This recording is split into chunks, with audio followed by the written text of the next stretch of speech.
हिंदू धर्म से नफरत करना ये इस्लाम नहीं कहता। मस्जिद के मीनारे तोड़ो कोई राम नहीं कहता। आरएसएस और बीजेपी की यारो ये मक्कारी है। देश के गद्दारों से कह दो ये धरती जान से प्यारी है, धरती जान से प्यारी है। ये हमारी धरती है, ये हमारा वतन है, हम यही पैदा हुए हैं। देखिए शुभेंदु अधिकारी बड़ा बड़ा बात कर रहा है, उसके बारे में तो मैं इतना नहीं कहूंगा। कल तक वो ममता का तलवा चाटता था, ममता के पीछे पीछे रहता था, ममता को मां कहता था, आज ममता को महारानी कहता है।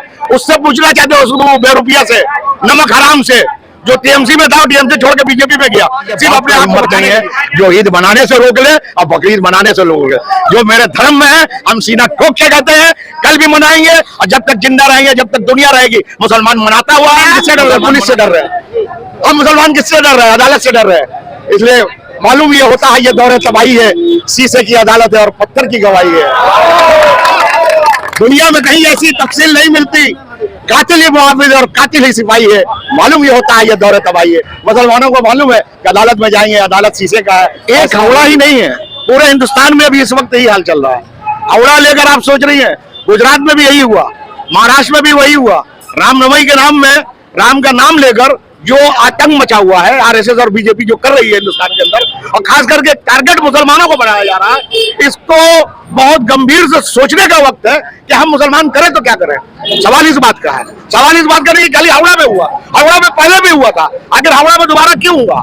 इसका जिम्मेदार कौन है? इसका मतलब आईबी रिपोर्ट फेल है, वहां का महकमा फेल है, उसको मालूम नहीं कौन रूट से जुलूस जाएगा, किस रूट से जुलूस आएगा, मालूम है। लेकिन हमको इसमें कहीं साजिश नजर आती है। क्या इसमें मौजूदा सरकार जिम्मेदार है? पूरी जिम्मेदार है। सन 47 से लेकर आज तक जो भी दंगा हुआ है, सरकार कहीं ना कहीं मलूस रहा है। और आज आजादी के बाद से अब तक जब भी मुसलमानों का घर लूटा है या मुसलमानों को चलाया गया घरों को, वो वहाँ की सरकार मलूस रही है। मुसलमान बेचारे निहत्ता है, तनतना है, उनका कोई रहबर नहीं है, कोई रहनुमा नहीं है। जब भी आवाज आती है तो बेचारे मुसलमानों पर। क्या ममता बनर्जी की ये साजिश थी फसाद करवाना? जिस तरह से 2 दिन पहले वो एक बयान देती हैं। ममता बनर्जी तो पहले ही बयान दे चुकी है।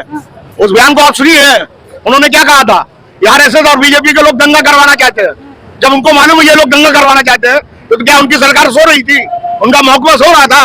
जब ममता बनर्जी को तो चीज मालूम है, तो कैसे आप समझ रही है कि उनको मालूम नहीं है? और ममता नहीं चाहिए, हुकूमत नहीं चाहिए, दंगा हो नहीं सकता, राइट हो नहीं सकता। जिस स्टेट का प्रशासन कमजोर होगा दंगा वही होगा। इसका मतलब आपका प्रशासन कमजोर हो चुका है, आप अपना नजर हटा चुकी है। आप ये बात पहले सोचिए, एक चीफ मिनिस्टर बोल रहा है आप तलवार लेके निकलिए, आप बंदूक लेके निकलिए, कैसे बोल रही है ममता बनर्जी? हमारे समझ में नहीं आ रहा। ये बात तो हमारे किसी दिमाग के किसी कोने में नहीं आ रहा है कि एक सीएम का बयान ऐसा आएगा, तलवार लेके निकलिए, बंदूक असला लेके निकलिए, ये क्या माने हैं? और देखिए टारगेट कहां पर आ जा रहा है। गुजरात में देखिए रामनवमी का जुलूस निकला, मस्जिदों में लात मारा जा रहा है, आपने देखा होगा, मस्जिदों में लात मारा जा रहा है। ये कौन धर्म है? कैसा धर्म है? और इसके बारे में कोई आवाज नहीं उठाने वाला, कोई बोलने वाला नहीं है, हा? एक तरफ राहुल गांधी मोदी चोर है, इतना कहना, उनको संसद से बाहर कर दिया गया। और ये लोग जो कर रहे हैं, इन लोग के साथ कौन इंसाफ करेगा? कौन सुनेगा इन लोग की बात? कोई इन लोग की बात भी सुनने वाला होना चाहिए कि मुसलमान बेचारे हरदम बकरी का बलि बनते रहेंगे। जब दिल में आएगा मुसलमानों को ही मारा जाएगा, जब दिल में आएगा मुसलमानों को ही सताया जाएगा। हावड़ा में मुसलमानों के दुकान तक को तो लूट लिया गया, 50 दुकान हावड़ा में लूटा गया मुसलमानों का। बोलिए क्या कसूर था उनका? एक पर्व का वक्त चल रहा है, ईद के वक्त, 2 पैसा कमाने के लिए, रोजी रोटी के लिए मुसलमान अपने दुकान में माल भरे होंगे, उनका तो समझिए सरमाया लूट गया, तो बेचारा फुट में आ गए। ये कौन देगा? 50 से ज्यादा मुस्लिम दुकानों को लूटी गई, दर्जनों गाड़ियां जला दी गई, 100 करोड़ मुस्लिम नेता कहलाने वाले लोग भी नजर नहीं आएगा। एक मुसलमान नेता नजर नहीं आएगा, एक मुसलमान नेता। इस हिंदुस्तान में नेता कोई है नहीं मुसलमानों का, रहनुमा है नहीं मुसलमानों का। मुस्लिम इलाकों में न जाइए, ये तो आप बांट रही हैं।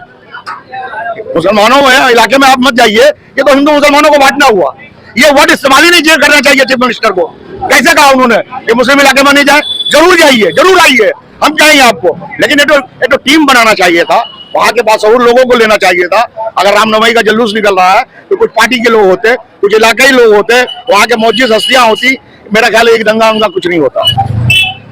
पूरे यूपी में भी यही हाल चल रहा है, उत्तर प्रदेश का भी यही हाल है, गुजरात का भी यही हाल है।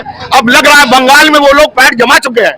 जो ममता बनर्जी जिसके तहत ममता बनर्जी जिस तरह का बयान दे रही है, इसका मतलब है ममता बनर्जी फेलियर हो गई है, ममता बनर्जी फेलियर हो गई। आने वाले कल में क्या बंगाल में बीजेपी की गोद में जाकर बैठेगी? अब बैठेगी कि नहीं बैठेगी ये फैसला तो ममता बनर्जी को करना है, लेकिन उनके बयान से ऐसा लग रहा है, ममता बनर्जी ने जो बयान दिया है एक चीफ मिनिस्टर होने के नाते, ये वोट की राजनीति है। अभी पंचायत इलेक्शन होने वाला है, अब वोट उसी टाइम बढ़ता है हिंदुओं का जब मुसलमानों को मारा जाता है। और पूरे हिंदुस्तान में आप देखिए, मोदी एक मामूली सा आदमी 2002 में दंगा करवाता है गुजरात की सरजमीन पर और मुल्क का वो प्रधानमंत्री बन जाता है। अब आप सोचिए, जब जब मुसलमानों का खून बहा है, जब जब ये लोग अपना सर ऊंचा करके और अपने आप को मजबूत किया है, आरएसएस के लोगों ने, बजरंग दल के लोगों ने, अब मुसलमान बेचारे सीधे साधे लोग, चंद मुट्ठी भर लोग, हम लोग क्या कर लेंगे, किसी का क्या बिगाड़ लेंगे। मुसलमानों के पास 2 वक्त की रोटी जुगाड़ करने का तो समय नहीं है। कैसे अपने बच्चों का इस महंगाई में घर चला रहे हैं, ये उन लोग के दिल से, मुसलमानों के दिलों से पूछिए। 2024 के इलेक्शन की ये तैयारी की गई है। 2024 अभी आने में देर है, लेकिन इससे पहले देखिएगा बहुत जगह दंगा फसाद होगा, बहुत से लोगों का खून बहेगा और खास करके हमारे मुसलमानों का। मुसलमानों को ऐसे सिचुएशन में क्या होगा? मुसलमानों को इस वक्त बहुत सोच समझ के काम करना पड़ेगा, बहुत समझदारी से काम करना पड़ेगा। इसलिए आने वाला दिन जो है पूरा टारगेट जो है मुसलमानों के ऊपर है। अधिकारी जो एनआईए का और सीबीआई का जो डिमांड कर रहे हैं वो सही डिमांड है। देखिए, शुभेंदु अधिकारी बड़ा बड़ा बात कर रहा है, उसके बारे में तो मैं इतना नहीं कहूंगा। कल तक वो ममता का तलवा चाटता था, ममता के पीछे पीछे रहता था, ममता को मां कहता था, आज ममता को महारानी कहता है। उससे पूछना चाहते हो उसको बेरुपया से, नमक हराम से, जो टीएमसी में था टीएमसी छोड़ के बीजेपी में गया सिर्फ अपने आप को बचाने के लिए। क्या शारदा का पैसा उसने नहीं खाया है? क्या टीवी में लोगों ने उसको पैसा खाते हुए नहीं देखा है? शारदा का पैसा उसने भी खाया है, लेकिन उसके ऊपर उसके ऊपर कोई एनआई नहीं, कोई सीबीआई नहीं, कोई इंक्वायरी नहीं। इसलिए वो बीजेपी में चला गया है। और जो लोग बीजेपी में चले जाते हैं वो मशीन में जाकर फ्रेश हो जाते हैं, साफ सुथरा हो जाते हैं। वही शुभेंदु अधिकारी है। कल दीदी के पीछे घूमता था, उंगली पकड़ के दीदी ने चलना सिखाया, आज दीदी के खिलाफ बोलता है। आज बाबरी मस्जिद के पास राम मंदिर बन रहा है, ये मोदी का वोट का एक समझ लिए सबसे बड़ा हथियार बन रहा है। 2024 में मोदी राम मंदिर का उद्घाटन करेंगे, उसके बाद सारे हिंदुओं को इकट्ठा करके हिंदू वोट लेकर फिर मोदी अपनी सरकार बना लेंगे और मुसलमान चुपचाप देखते रह जाएंगे, कुछ नहीं कर पाएंगे। हमारी जो यात्रा को डिस्टर्ब करे नहीं तो इसके बाद ईद बकरीद सभी में रास्ता रोकेंगे और किसी को नमाज नहीं पढ़ने देंगे। ये मैं बोल रहा हूँ, नहीं देंगे। ये जुलूस अंजनी पुत्र सेना विश्व हिंदू परिषद 42 संगठनों के साथ एक साथ मिलकर ये जुलूस निकली थी। सभी प्रशासन के आग्रह पे हम लोगों ने सारा ये शोभा यात्रा एक साथ मिलकर निकाला कि जिससे प्रशासन को असुविधा नहीं हो। आज हम लोगों ने पूरा एक साथ निकाल दिया कि कोई शांतिपूर्वक निकल रही है। और आज के बाद फिर उन्होंने उपद्रव किया, क्या प्रॉब्लम है उनको? मैं बोल दिया अगर प्रशासन ने एक्शन नहीं लिया तो इसके बाद ईद है, रमजान है, हर दिन ऐसा कुछ ना कुछ होते रहेगा। प्रशासन को जितना केस देना होगा। मैं सुरेंद्र वर्मा, अंजनी पुत्र सेना का फाउंडर और सेक्रेटरी। ये बाप का हिम्मत नहीं है जो ईद बनाने से रोक ले और बकरीद बनाने से रोक ले। जो मेरे धर्म में है हम सीना ठोक के कहते हैं, कल भी मनाएंगे और जब तक जिंदा रहेंगे, जब तक दुनिया रहेगी, मुसलमान मनाता हुआ है, मुसलमान मनाता रहेगा। मनाने की बात कर रहे हैं, आज तरावी की नमाजें नहीं हो रही है वहाँ पे कई मस्जिदों में, वहाँ पे ऐसा की नमाज नहीं हुई, जुमा की नमाज नहीं हुई, तो कैसे आप बचाएंगे बंगाल? अरे ये तो प्रशासन का काम है, इसका जिम्मेदार प्रशासन है, प्रशासन को बोलना चाहिए, ये तो प्रशासन को बोलना चाहिए। प्रशासन को जाके कंप्लेन करना चाहिए मुसलमानों को, क्यों नहीं कर रहे हैं? आप बार बार मुस्लिम वोटर की बात करते हैं। मुस्लिम एक पूरा फैम में है, कुछ ममता के साथ है, कुछ अधीर चौधरी के साथ है, कुछ फलाने के साथ है, कुछ उसके साथ है, अरे मुलायम सिंह यादव के साथ है। हम मुसलमान तो बटे हुए हैं हिंदुस्तान के अंदर, मुसलमान एकजुट है कहाँ? आप बंगाल में मुसलमानों को देख रहे हैं, बात कर रहा हूँ। हाँ, बंगाल में मुसलमान एकजुट है कहाँ? ऐसे नहीं तो माइनॉरिटी ने वोट दिया है टीएमसी को, ममता को दिया ना, क्यों? डर लगे तो गाना गा, डर से दिया कि मोदी आ जाएगा। सीपीएम ने भी यही डर दिखाया था, बीजेपी ऐसे जावे। तो 34 साल तक बीजेपी को, सीपीएम को मुसलमानों ने वोट दिया। इस बार ममता को दिया था कि दीदी कुछ काम करेंगे। एक काम बताइए दीदी ने किया हो तो बताइए। दीदी ने लंदन बना दिया, हाँ, बारिश बन गया। हम लोग के घर में तो अब गैस घर घर में आ रहा है। सब नौजवानों को नौकरी मिल गया, सब नौजवान काम कर रहे हैं, उर्दू को दूसरी सरकारी जुबान मिल गई। क्या बात कर रहे हैं आप? कैसा बात कर रहे हैं आप? लक्ष्मी भंडार और कन्याश्री जैसे स्कीमों के जरिए औरतों को लुभाने का काम कर रही है, ये कर रही है। अरे वो लक्ष्मी भंडार चले या कुछ चले, उससे मुसलमानों को कोई फायदा नहीं है, एक पैसे का फायदा नहीं। और बोलिए, इसी में खुश है। अरे मुसलमान को तो लालीपॉप दिखा दिया जाता है भाई, लालीपॉप दिखा दिया जाता है मुसलमान। इसीलिए तो बोल रहे हैं हमारे बच्चों को 47 से लेकर आज तक ठीक से तालीम नसीब नहीं हुआ। हम अपने बच्चों को डॉक्टर नहीं बना सके, हम अपने बच्चों को इंजीनियर नहीं बना सके, हम अपने बच्चों को आईएएस नहीं बना सके। हम लोग को मिला क्या है भाई? 47 से लेकर अब तक एक तरफ पाकिस्तान बन गया, एक तरफ हिंदुस्तान बन गया। जो बचे कुछ मुसलमान थे, दबे कुछ मुसलमान थे, कोई होटल में प्लेट धो रहा है, कोई बढ़ई का काम कर रहा है, कोई टायर पंचर बना रहा है, कोई लकड़ी का काम कर रहा है। यही तो हाल है मुसलमानों का हिंदुस्तान में। 47 से लेकर अब तक का सिर्फ यही रोना, क्यों रो रहा है मुसलमान? क्यों नहीं अपने अहमियत को समझता है। अरे मुसलमान अपनी अहमियत को कैसे समझेगा बेचारा, कैसे समझेगा? रहबर हमारे पास करा है, हमको रास्ता दिखाने वाला होना चाहिए ना, रास्ता दिखाने वाला तो मिलना चाहिए जिसके जैसे पहले रहबर था हमारा मौलाना अबुल कलाम आजाद, हमारा रहबर तो कोई नहीं है भाई, रहबर तो पैदा हो जिसके पीछे हम चले। आप कह रहे हैं रहबर नहीं है, माइनॉरिटी का जिम्मेदारी जो है वो खुद सीएम ने अब ले लिया है, माइनॉरिटी मिनिस्टर को हटाकर फिलहाल हकीम है जिनको कम्युनिटी में शामिल किया गया है, माइनॉरिटी के रहबर कैसे नहीं? आप किस रहबरी का बात कर रही हैं? सच्चर कमेटी में क्या रिपोर्ट है? सच्चर कमेटी का रिपोर्ट क्या कह रहा है?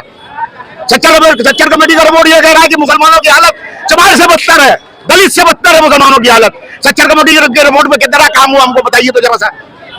सच्चर कमेटी का रिपोर्ट तो ये कह रहा था, और ये मनमोहन सिंह के जमाने में ये रिपोर्ट आया था, उस रिपोर्ट में कितना काम मुसलमानों के लिए हुआ। और हम मुसलमानों को तो हिंदुस्तान में गद्दार समझा जाता है, हम मुसलमानों को वफादार कहाँ समझा जाता है। और मैं उनसे कहना चाहता हूँ तुमसे ज्यादा वफादार हम लोग हैं, इस मिट्टी से उतनी मोहब्बत है हम लोगों को। अगर वजू का पानी नहीं मिलता है, अगर किसी जंगल में हम लोग चले गए, अगर वजू का पानी नहीं मिला तो हिंदुस्तान की मिट्टी से वजू करके हम लोग नमाज अदा करते हैं। ये है हिंदुस्तान से हमारी मोहब्बत। आप हम जो बोलते हैं हम वफादार नहीं है, इस मिट्टी से मोहब्बत है। जो जिस मिट्टी से हमको मोहब्बत है उस मिट्टी से हम वजू कर ले तो हमारा नमाज हो जाता है। अब आप सोचिए मिट्टी से कितनी मोहब्बत हमें, और आप हमें गद्दार कहते हैं, हमें गद्दार समझते हैं। कल के दंगा में पाकिस्तान भेजने का भी नारा लगाया गया। अरे पाकिस्तान उनके बाप भी नहीं भेज पाएंगे, जो उनके बाप है ना उनके बाप भी नहीं भेज पाएंगे। जिस दिन मुसलमान अपने बच्चों को तालीम देने लगेंगे, ये सोच लेंगे, माइंड बना लेंगे कि हमको अपने बच्चों को डॉक्टर IAS बनाना है, हमको तालीम के मैदान में अपने बच्चों को आगे लाना होगा। और यार रहा हिंदू मुसलमान की बात, हिंदू मुसलमान आप जो बोल रही हैं हिंदू मुसलमान, सारे लोग गलत नहीं है, सारे लोग हिंदू में भी गलत नहीं है, सारे लोग मुसलमानों में भी गलत नहीं है। चल मुट्ठी भर लोग, हिंदू धर्म से नफरत करना ये इस्लाम नहीं कहता। मस्जिद के मीनारे तोड़ो, कोई राम नहीं कहता। RSS और BJP की यारो ये मक्कारी है, देश के गद्दारों से कह दो ये धरती जान से प्यारी है, ये धरती जान से प्यारी है। ये हमारी धरती है, ये हमारा वतन है, हम यहीं पैदा हुए हैं और यहीं मनाएंगे। हावड़ा तो देखा गया, और हमें पाकिस्तान भेजने के लिए 7 जन्म लेना पड़ेगा, 7 जन्म लेना पड़ेगा। एक अफगानी आता है तो पूरे हिंदुस्तान में राज करने लगता है, और हमें पाकिस्तान भेजने की बात कर रहे हैं। देखिए आप मुसलमानों को गर्म नहीं करें तो ज्यादा बेहतर। हाथ में तलवार लिए या पिस्तौल लिए, पिस्तौल तो एक बच्चे के हाथ में भी दे दिया जाएगा, वो भी ऐसे ऐसे हिलाएगा, उसको चलाने वाला भी तो होना चाहिए। इतना दम कहाँ से लाएंगे ये लोग? इतना दम नहीं है, कुछ दम नहीं है, सब एक हवा बनाया जा रहा है। और हम मुसलमान किससे डर रहे हैं? पुलिस से डर रहे हैं। हम मुसलमान किससे डर रहे हैं? अदालत से डर रहे हैं। इसलिए मालूम ये होता है ये दौर तबाही है, शीशे की अदालत है और पत्थर की गवाही है। दुनिया में कहीं ऐसी तफसील नहीं मिलती, कातिल ही मुहाफिज और कातिल ही सिपाही है। मालूम ये होता है ये दौर तबाही है। मुसलमानों को मालूम है कि अदालत में जाएंगे, अदालत शीशे का है, फैसला हो नहीं पाएगा।